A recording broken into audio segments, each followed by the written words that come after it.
Well, hello, everybody. Welcome back to The Sifting, Reclaiming Authenticity. This is episode number 22.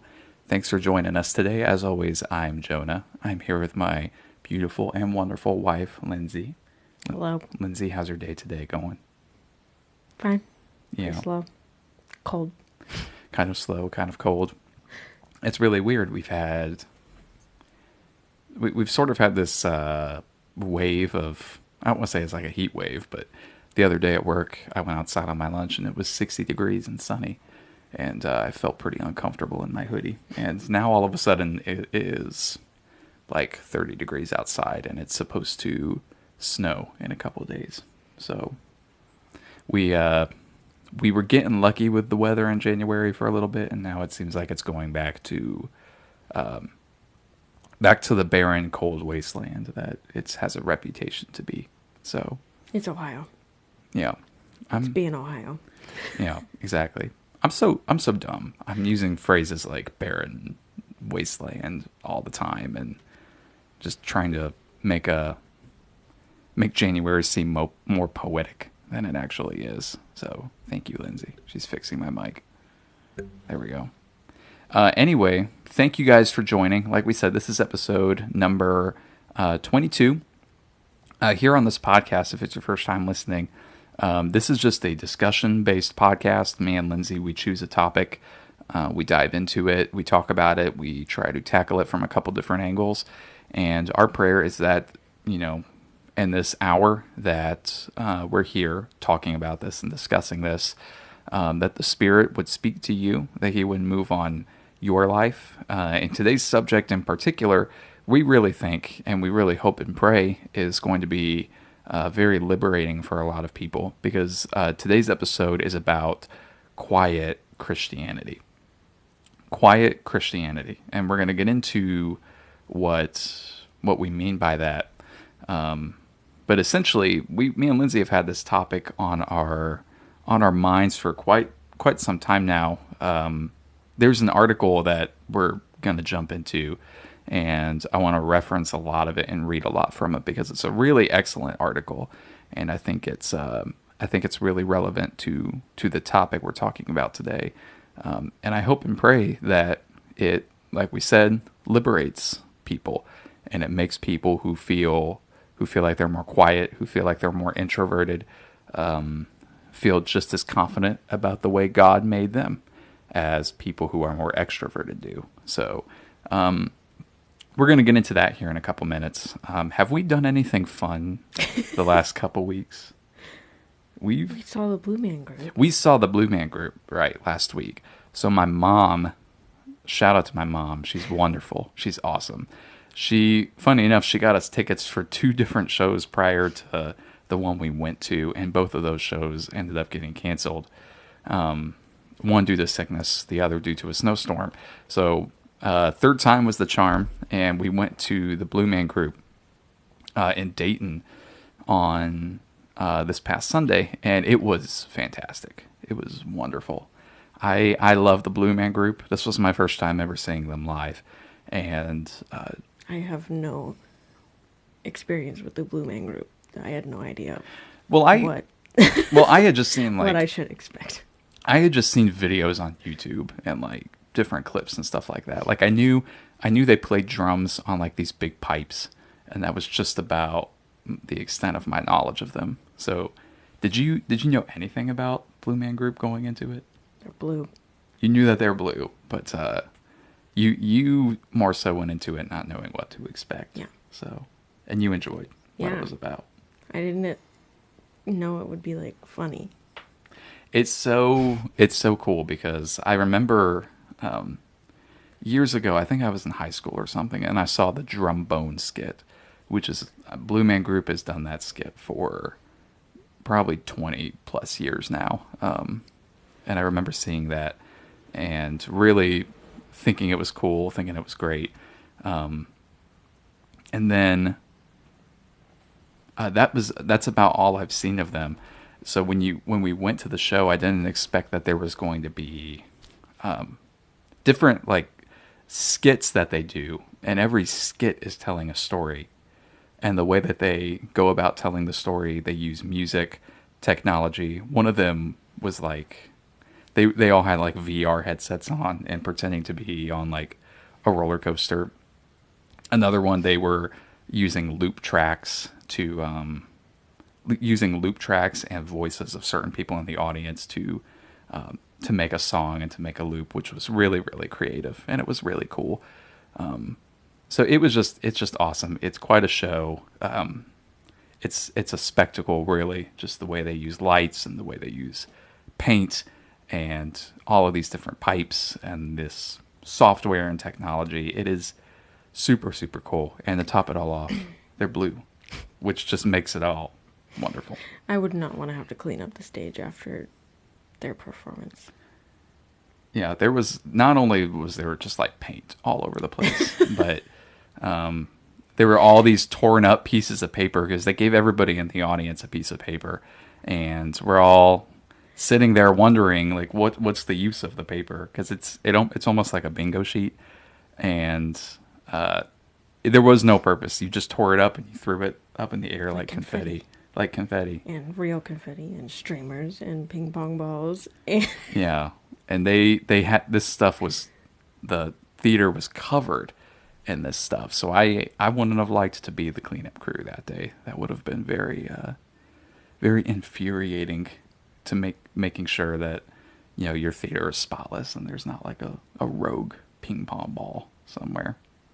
So that was a bunch of fun. So, yeah, shout out to my mom. That was a fantastic show. Anything else cool we've done? How many minutes are we into this? Okay, only 7. I don't think we've done anything else cool. Yeah. We just been hanging out, working, getting through January, the barren wasteland. There I go again, calling it that. Yeah, watching shows that we like. I'm a big book lover. I've been reading books and all of that. So, yeah, not too much other than Blue Man Group. Pizza Fridays with my family. Pizza Fridays with your family, right? Which are wonderful. Yeah, it's just great. They're big Pizza Hut lovers. We this is random, I know, but we were talking the other day about Pizza Hut and how there's virtually very few, if any, Pizza Huts left that have the buffet and that have like it's like a sit down restaurant. And I remember going to a ministry conference in Alabama, and I mean it's in the middle of nowhere. There's nothing there, and there's a Pizza Hut, like the wall of Pizza Hut is 2 feet away from the wall of the church. It's that close to it. And we walked into this Pizza Hut for dinner one night, and they had the bar, they had all the booths and salad and pizza, and I think they had like arcade games and all of that stuff. So you never... It's like a step back in time. I know. Like me and my mom walked in and we were like, whoa, like, okay, this is like a retro Pizza Hut. It was awesome. I wish Pizza Hut was, they still had that going on. So yeah, there's our random Pizza Hut thing for today. I don't know what I'm trying to say. I'm goofy. I don't know. We talk about all sorts of weird stuff. Anyway, I will spare you guys the rest of our Pizza Hut conversation. Like I said, today we'll just jump right into it here and get into quiet Christianity. Now, this article that me and Lindsay read comes from a former pastor, and he's kind of more of a leadership teacher now. He runs a super successful podcast. Very, very highly successful. He interviews all sorts of top tier ministry leaders, business leaders. Like John Maxwell was on there. We've talked about John Maxwell on this podcast before. He's interviewed, like, I think Francis Chan was on there. All sorts of very famous authors, and he's just a very insightful person, and he's a learner. So he takes all these people on his podcast, and they just talk about all sorts of different things, and he accumulates knowledge, and he just kind of shares that with everybody else. It's sort of like what we do here. Like, we just talk and we share our conversations with everybody. He kind of does the same thing. But his name is Carey Nieuwhof. Just try to spell his last name on Google, and I guarantee you'll find it. So Carey Nieuwhof, He has a podcast, he has a website, he has a blog, which is where we found this article. And the article title is not written by him directly. It's written by somebody who's kind of on his staff. And the title of the article really stood out to me. It's called "The Quiet Ones: How and Why Introverts Can Help Save the Church from Itself." And we want to talk today about Christianity and introverts, introversion, I guess, and kind of the stigma that surrounds the church and introverts, how the church often reacts around introverts, how introverts interpret the church and interpret certain things about the church, and how introverts might hold a key to helping the church propel into all that it can be. So we'll get into that. But I just want to, a lot of what we're talking about today comes from that article, and I want to reference that. I want to reference people back to that. We may even put a link to it here in the description of the episode or the show notes or whatnot. Just in case you listen to this and you want to go back and read it. It's a pretty lengthy article, but it has a lot of really wonderful information in it. So, yeah, one of the areas that Lindsay and myself have been most interested in recently has been how the Christian faith intersects with our personalities. Because I don't think God made us with just blank personalities.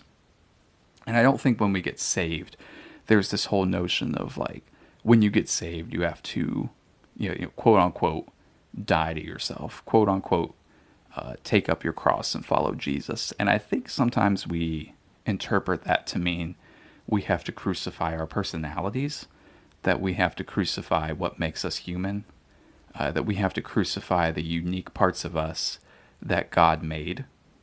And I don't think that's what that means at all. I think there are certainly, there are things about us that need to be purged out. There are things about our personalities that may not be good, that may not be healthy, that may be very, very damaging,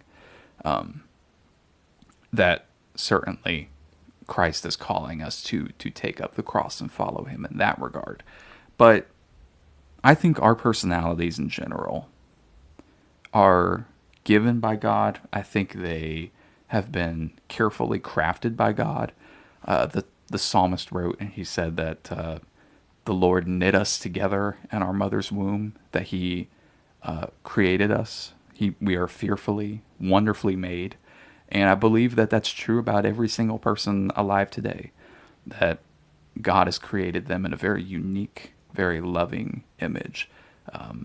There's a song by Hillsong. It's called "So Will I." And one of my favorite lines in that song says, I can see your heart 8 billion different ways, because every person that you look at, that you run across in life, is a reflection of God's creativity and is a reflection of God's heart.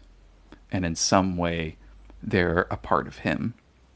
And so every time we see somebody in real life, we're seeing a part of God. So all of that to say, we think personality is sacred. We think personality is a gift. And we think personality, sometimes by the church, has been, sometimes it's been shut down. Sometimes it has been kind of persuaded to alter itself to a certain image or to a certain standard. And we'll get into it. So we feel like a lot of times the church supports one personality type while either consciously or subconsciously suppresses the other. So we think that, and again, we're not experts. This is just what we see. This is just what we think about. This is what we talk about. And this is how we think the church can be better and how the church could be improved. We feel like extroverted personalities are often celebrated, while introverted personalities, not so much. But the church really needs the voice of the introvert, the voice of quiet Christianity. and we just want to talk about that for a few minutes. Before we get into specifics about this article, Lindsay, anything you want to say that I just talked about that you want to elaborate upon? Or I guess your introductory thoughts to this episode. For anybody who doesn't know what an extrovert versus an introvert is, like extroverts, it actually doesn't have as much to do with just, I guess, how loud you are as it does where you get your energy from. Extroverts, by definition, gain energy by interacting with other people, and introverts like take energy from within themselves. So most people, I think it's something like 77% of people are actually ambiverts, which is a combination of the two. And everyone will kind of lean more one direction or the other, but most of us are a pretty good mixture of the two personalities. Yeah, so like no one person is purely an extrovert or purely an introvert. Like that doesn't really exist very much. Like you said, almost 80% of people find themselves kind of in the middle, kind of with a mixture of both. And so yeah, that's one of the things I had down here too was Sorry. no, it's okay. You stealing my thunder over there. Yeah, introverts are not like unsocial people. And I think that is one of the myths that we have to get past. And that's one of the myths that we have to bust is that people who are introverted, that does not mean they're not social people at all. It doesn't mean that they hate people. It doesn't mean that they hate crowds. It doesn't mean that they hate social events. That's not true at all. It means that social situations often take their energy rather than give it, which is why they might be able to go to a party, but they're not going to stay as long of a time as somebody who's extroverted, who is gaining energy through that situation. It's how they recharge, right? So an introvert is being drained at the same time that somebody else is being energized. So they're not going to stay at that party as long. They might stay an hour, hour and a half and say, okay, I'm ready to go home. Whereas an extrovert, it'll be 2 a.m. and they'll be like, what do you mean? Like, I'm just going to stay here all night because like it's giving them energy. It's giving them what they need. It's filling them back up. Whereas an introvert goes home and they pick up a book or watch a movie or play a video game or just hang out at home. That is what is refilling their tank. That's what's refilling their energy. They often have a lot more stamina, so to speak, for doing those sorts of things than somebody who's extroverted and says, "Oh my God, I got to get out of this house." Like for someone who's extrovert, and again, this isn't always the case. This isn't always 100% true for everybody, but usually extroverts will they can watch a movie, they can read a book, they can play a video game, and they can only do it for so long though because that's actually taking their energy, and they need to go place themselves in a different situation, a more social situation, to fill themselves back up. Whereas introverts are exactly the opposite. So it doesn't mean that like one group of people is social and the other's unsocial whatsoever. It all has to do with what fills your tank, what fills you up, what makes you happy, what makes you refreshed, and then what is taking your energy, what's making you feel unrefreshed, what's draining you, what's making you tired. Is curling up in your favorite chair with your favorite book giving you energy, or is that something that is not giving you anything? Is going to a party and socializing with all your friends giving you energy, or is that taking something from you? And that's really the big difference. And Carrie talks about that in his article so beautifully, Introverts are more concerned with their inner world. They're more concerned with insights, creativity, thoughtfulness, reflection, and all of these things should be celebrated. They often will be the ones that aren't going to answer a question right away. In a classroom or a social setting, they might stay back and think about their answer for a little bit longer, kind of ponder and reflect on the question a little bit longer. They're usually not the ones to first raise their hand. And studies actually show, and statistics would show that introverts make up about 50% of our population. Which it's increased over time. It has greatly changed. And extroverts used to be a good majority, but more recent studies show that people have evened way out in the introvert extrovert categories. Yeah, it's interesting you say that because I was at a restaurant today having lunch with some of my family, and one of my family members just started talking to our waitress, and they were talking about the snow that was coming in. They were talking about the price of eggs, just random stuff like that, and that conversation is because that gives them both energy. She connected with the waitress who was also, pretty extroverted, and that small talk gave them energy. Whereas an introvert, they try to stay away from that, and it's not that they don't like the other people. It's not that they don't like the waitress in that circumstance.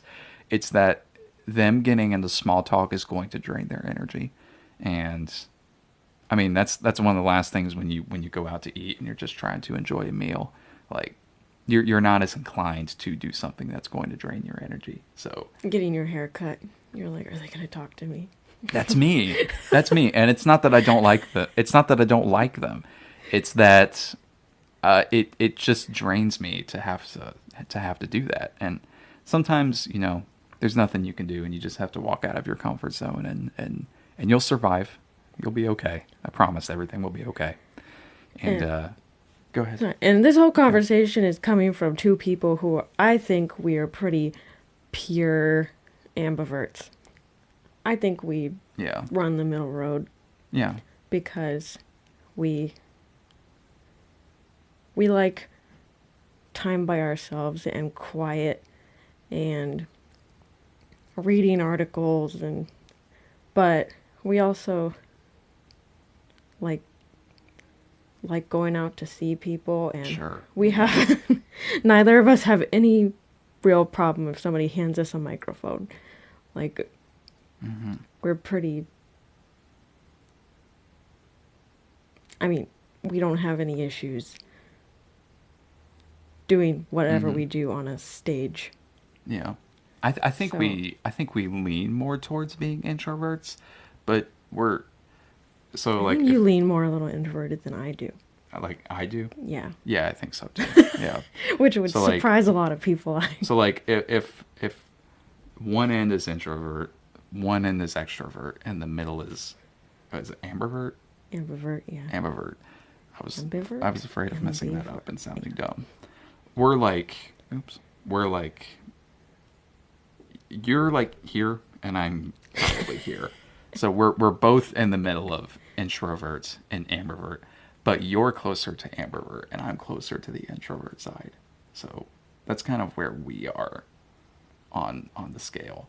Like I really don't like small talking with people, and that drains me unlike anything else. And I enjoy time with like my family, time with my friends, but I am very quiet socially usually, and I'm not the one to speak up. And I think here's an interesting thought. I think you talked about how the number of people who identify as introverts is way higher than it used to be. I'm pretty sure COVID had something to do with that, because the internet had something to do with that. The introduction of the internet, where people are getting their social stimulation online with like groups of communities that they can find that they fit really well in like a book club or a YouTube channel or something like that.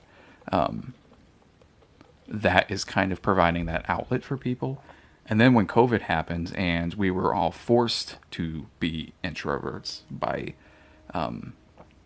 order, like some people, that was the best thing in the world to them because they're like, I don't have to go out.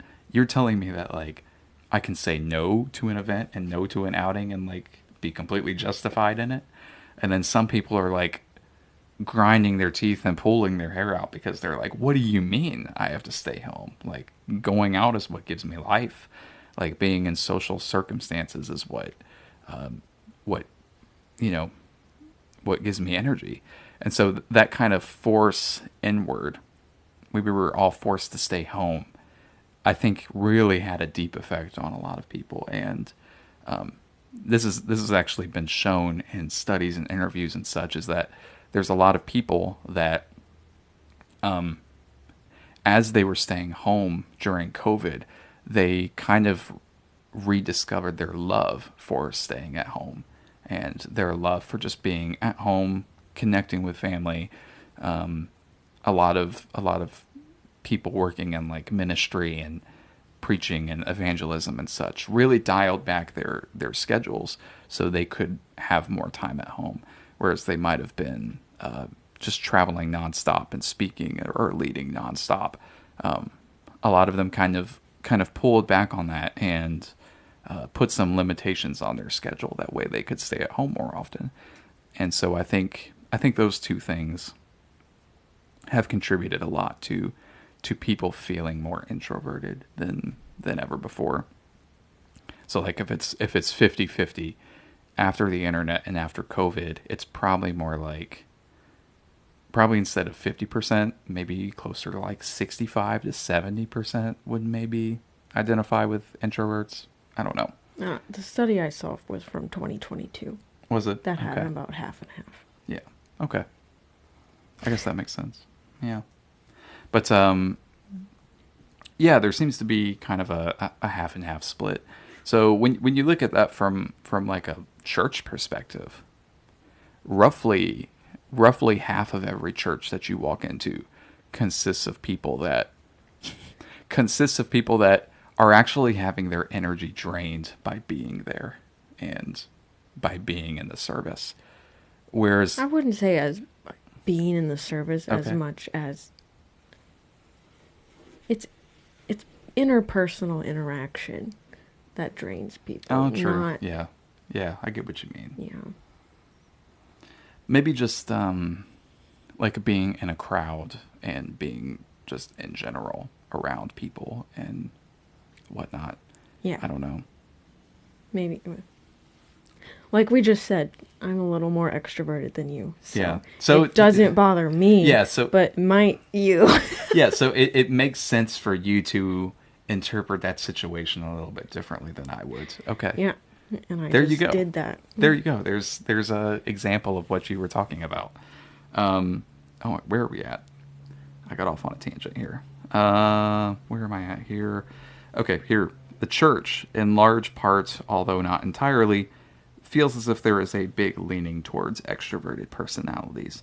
And a couple examples he points out in the article here are highly energetic, more seeker-friendly. I don't mean seeker-friendly in like a bad way. I know that term is often not liked among church leaders and ministry people.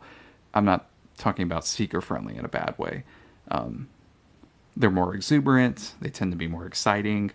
And we tend to foster these sorts of personalities.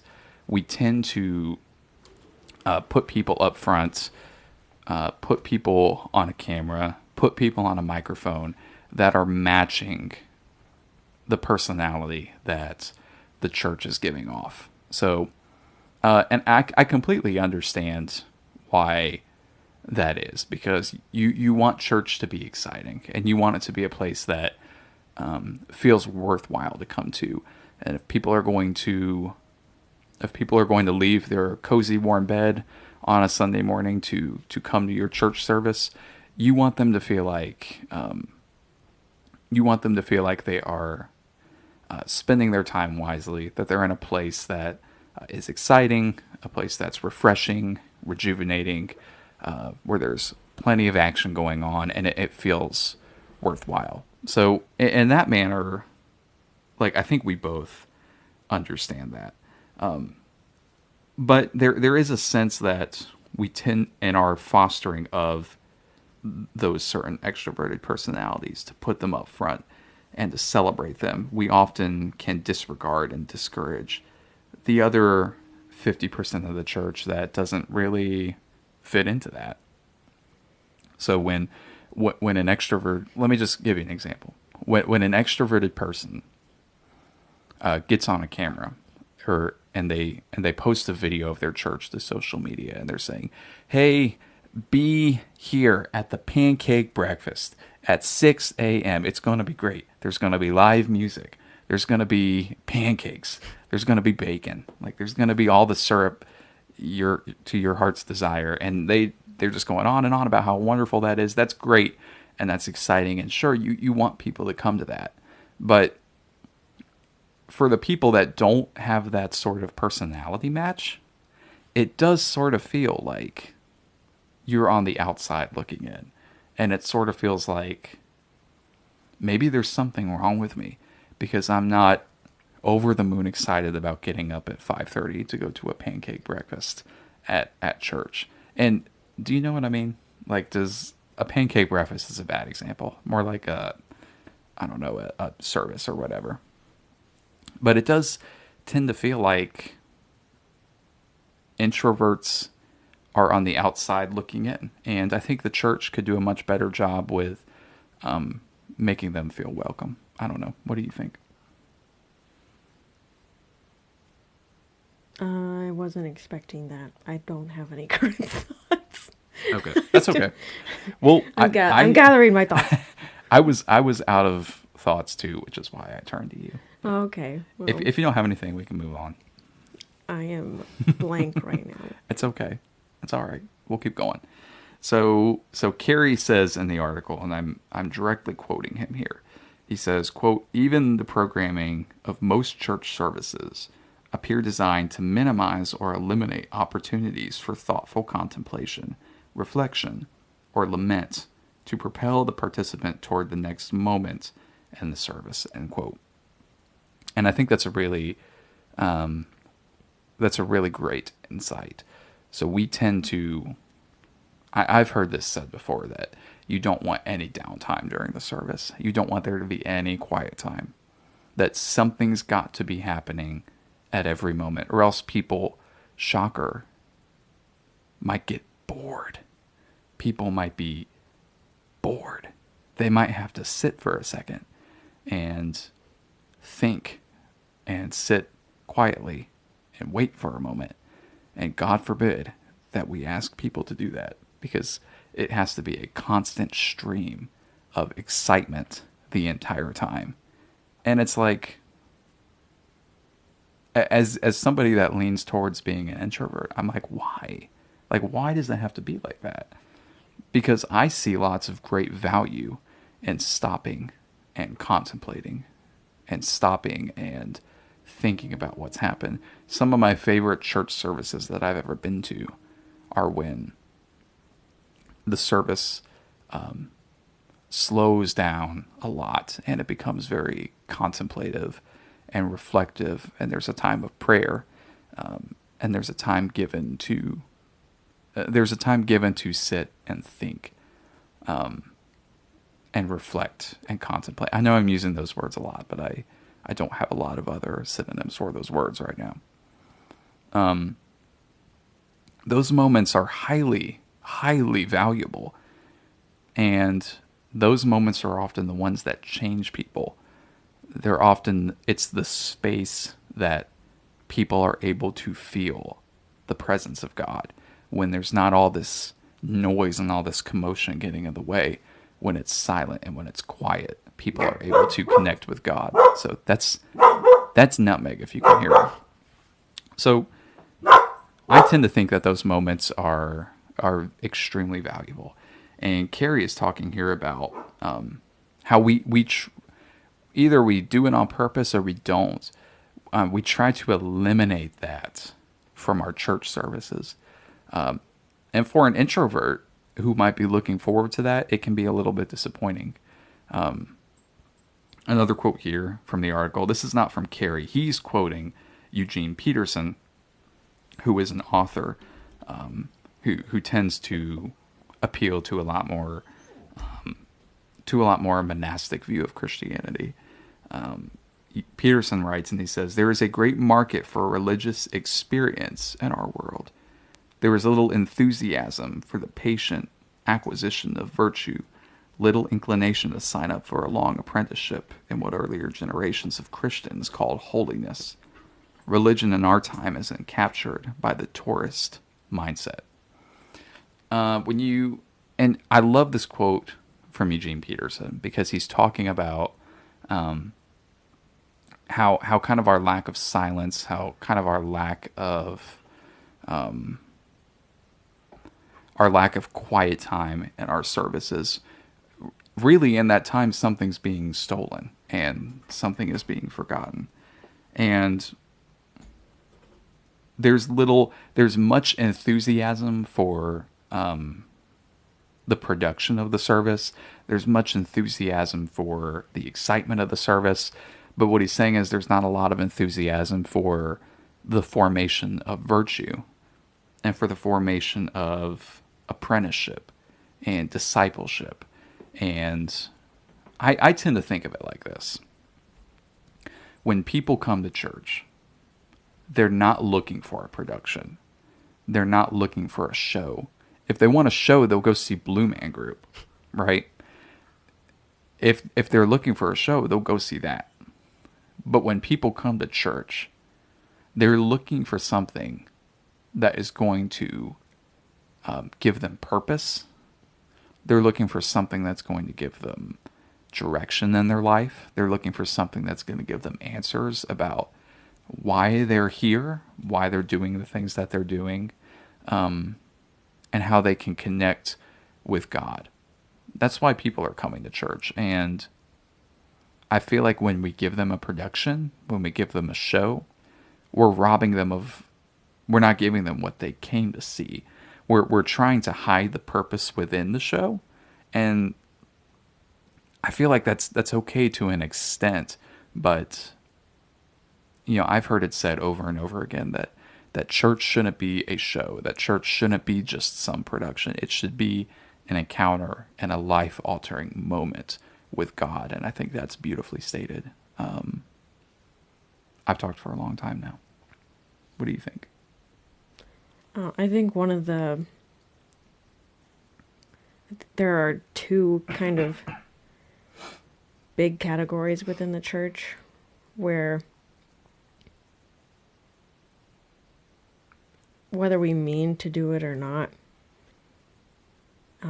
extroverts are really like celebrated, and more introverted tendencies are really like told that they're wrong. Mm-hmm. Like I saw one study that said that introverted people were far more likely to say that like someone has told them that something was wrong with them and that they needed to change. Yeah, that's sad. While researching this, I got on Google and I'm like searching things about biblical introversion, and I saw one of the most like searched things was, why did God make me an introvert? Which just I can't believe broke that. my heart. Not to interrupt you, but the reason people are looking that up is because they've been told, either directly or through certain messaging, that they are wrong for feeling like they do, and they are wrong for having the personality like they do. And if they're not excited, and if they're not fired up, then something is wrong with them.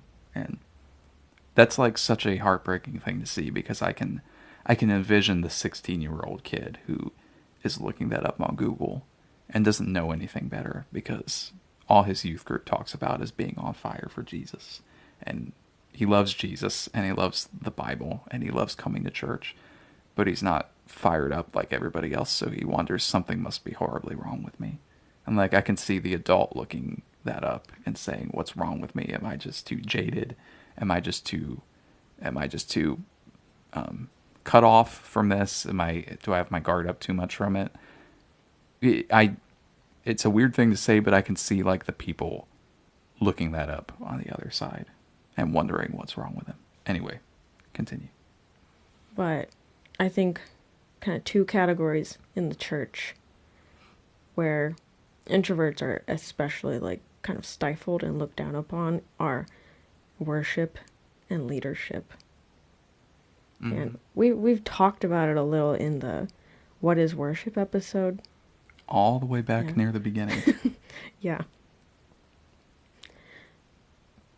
But yeah, in that episode we talked about kind of there's this unevenness in, you know, when someone is like a louder worshiper or more extroverted in their expression, you know, the inclination of the church is to say, don't judge them, because like you would understand why they praised like that if you knew where they'd been. But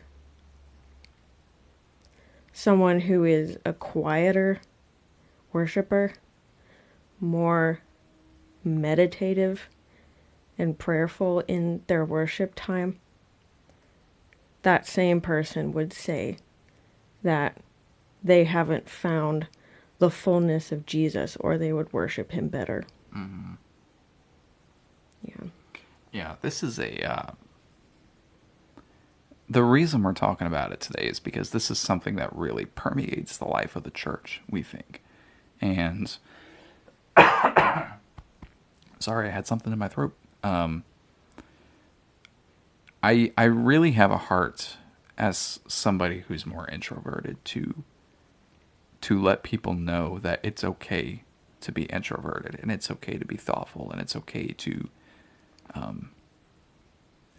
be more, I don't want to say self-centered, but self-aware and more thoughtful, I guess, is my thought process on that. But your perspective as somebody who is in worship ministry is really unique, I think, because how many times have worship ministries celebrated like extroverted personalities way more than really any other area of the church? And can you, I know you just did for a minute, and if you have kind of said your piece on that, that's fine, but can you talk just a little bit about your experience and your thoughts about the way we talk about worship and the way that we gear it so much towards like extroverted personalities? Like what are your thoughts on that, and what are your thoughts like to people that, like, if there was a worship leader listening who's an introvert or somebody on a worship team that's an introvert? Those are two perspectives, I know, but what would be like your words to them? Because you don't fall on the extroverted side of the spectrum. You fall on the opposite. So what can you just talk about like your experience and what your words would be to somebody who is in similar shoes as you are? Uh, that's a lot of question. Okay. I'm sorry, I just asked a bunch of questions. You just choose one. Grab one and go. I mean, my personal experience, I've always been introverted, shy, but I have like moved a lot up the spectrum.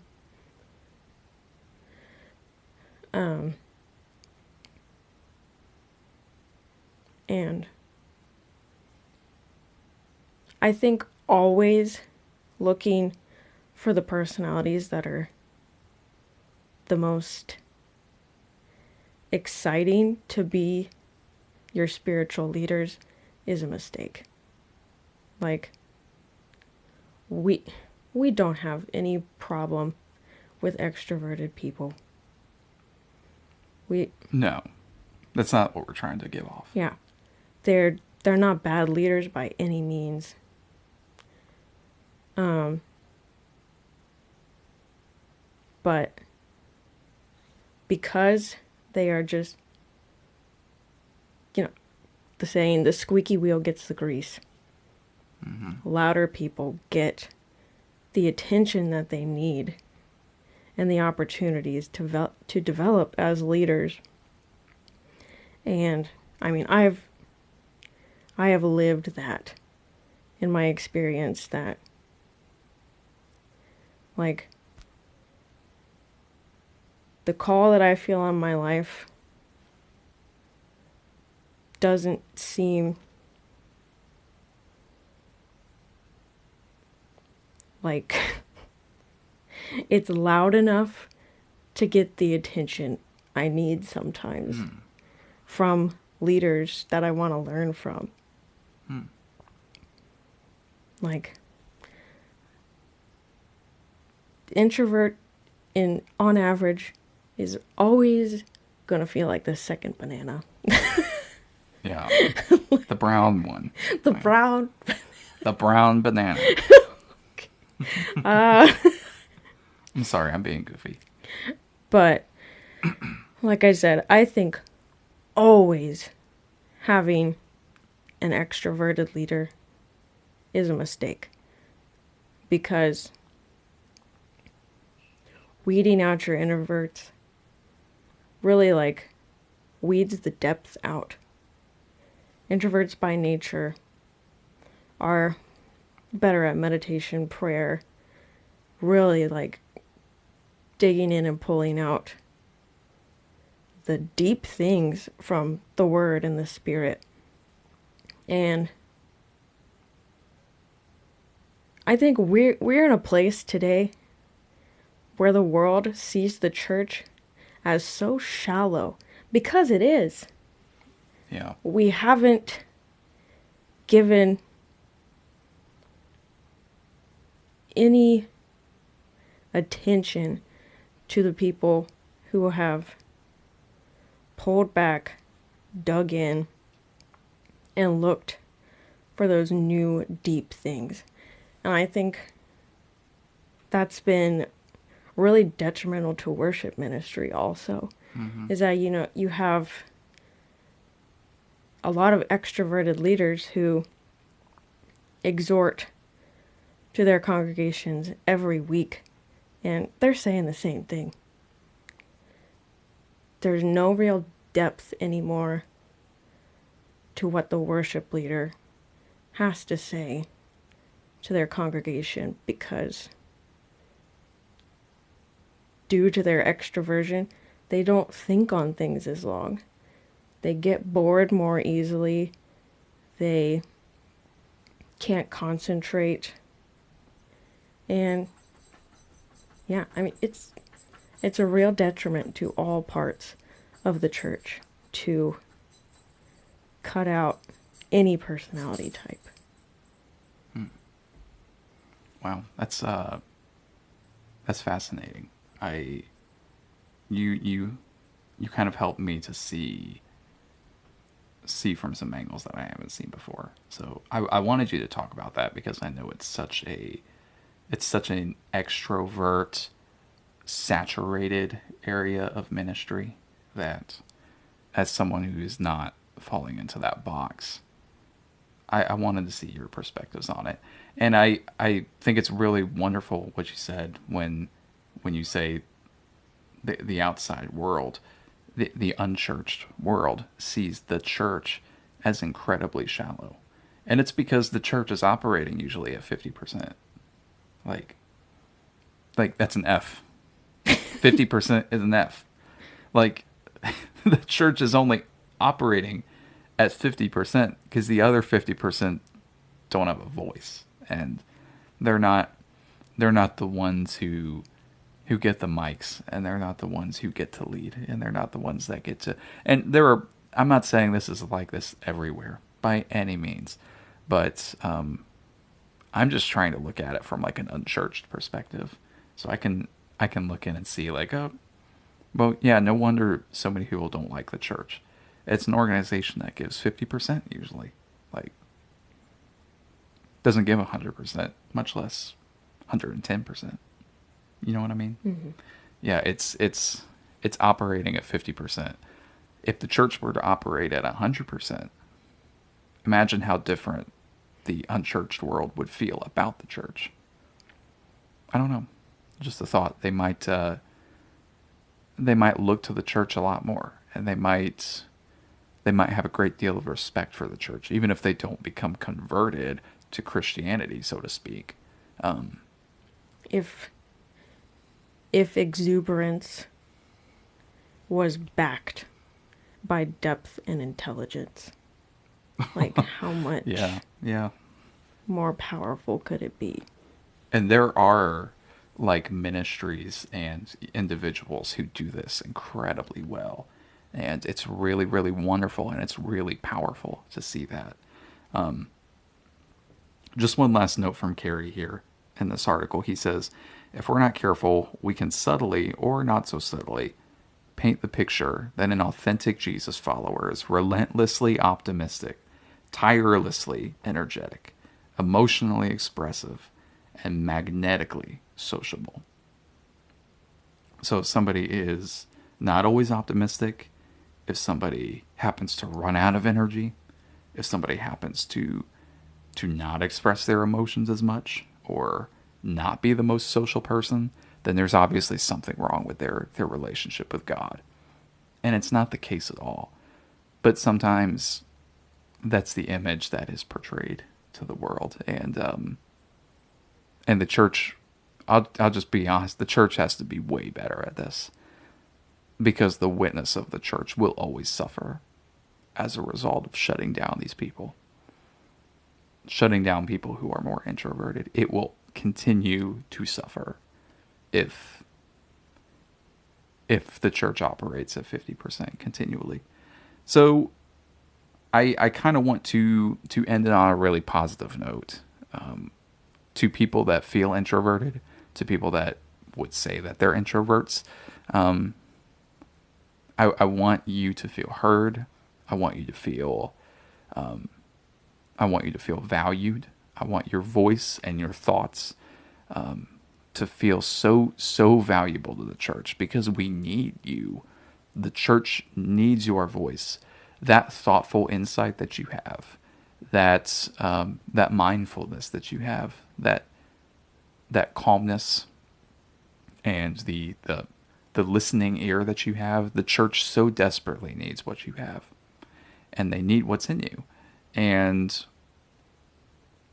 introversion rather than a hindrance. I want it to be seen as something that is a gift from God. And it's a way that God makes certain people so that his glory and so that his power and his love can be shown through them as well. I've talked before on this podcast about the desert fathers and mothers. They were considered masters of prayer. Like they were considered the people that they set the tone for what prayer is for centuries afterwards. They were hermits. They were monks. They purposefully left their societies to go sit in the desert and just pray and be by themselves. And they were deeply introverted people. Yet they were considered the masters of prayer. When you look at the Bible, David was thoughtful. He was out alone on the hills with the sheep, and that's where the Psalms came out of. That's where he would sit and he would think and he would ponder and he would write songs about the wonder of God and about creation and all of these beautiful things. When you look at Paul, Paul was alone for most of his ministry. If he wasn't in prison, he was usually by himself, just writing. And he usually had one. There was one companion that he had that stayed really close with him, but Paul was just kind of a loner. He was a writer, and he would write letters to the church. and they changed history. They changed the church's history, and they're included in the canon of Scripture today. All of that, like the majority of your New Testament, is written by somebody who was deeply introverted. Jesus, at times, he just looks at everybody around him and he's like, I've got to go be alone right now. Like, I've got to go be by myself. And even he was introverted to some degree, because him being alone in prayer was what gave him energy. And so if you're listening and you're introverted, I want you to know that you are deeply valuable to God, that your voice matters, your thoughts matter, and the church needs you. So I don't want you to feel discouraged. I want you to feel empowered by this. What else do I have on here? I will say. Go ahead. When we were talking about this episode and you were like, yeah, well, people in the Bible who were introverted, you were like, David. And I was like, David? Because I was only thinking of, I feel like one of the most repeated scriptures about David is, David danced before the Lord. Right. Right. He was an ambivert. But then you're like, yeah, like he was alone in the fields for years. And I'm like, you're right. But that, even just in which scriptures we focus on about him. Yeah, what's pointed out more about him? Extroversion is glorified. Yeah, like what's pointed out more about him? That he was a thoughtful musician sitting on a hillside, or that he danced before the Lord with all his might in the middle of the street as the Ark of the Covenant was being carried. And yeah, absolutely. That's what we tend to focus on when it comes to David. So yeah, my last note here is that the church needs the humble, reflective, and thoughtful voice and influence of quiet Christians. And much of the time, they stand in contrast to the famous Christianity that we see today, and that we're going to talk about next time. In our next episode, we're going to talk about Christianity and fame, and how those things, well, we'll just save it for the next episode.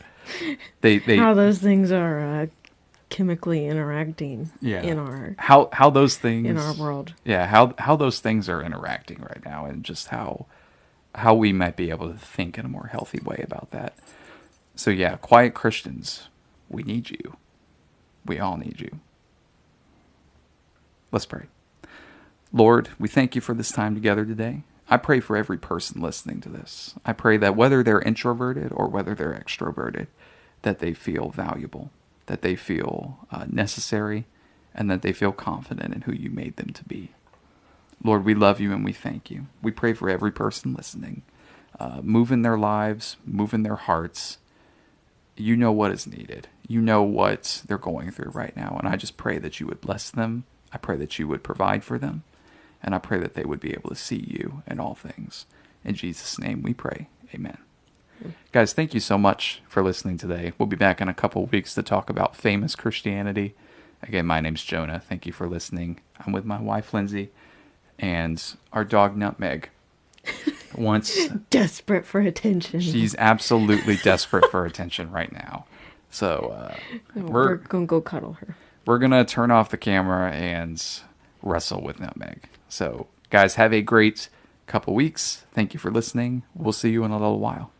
Bye, guys. Okay. Oh, you're coming over here.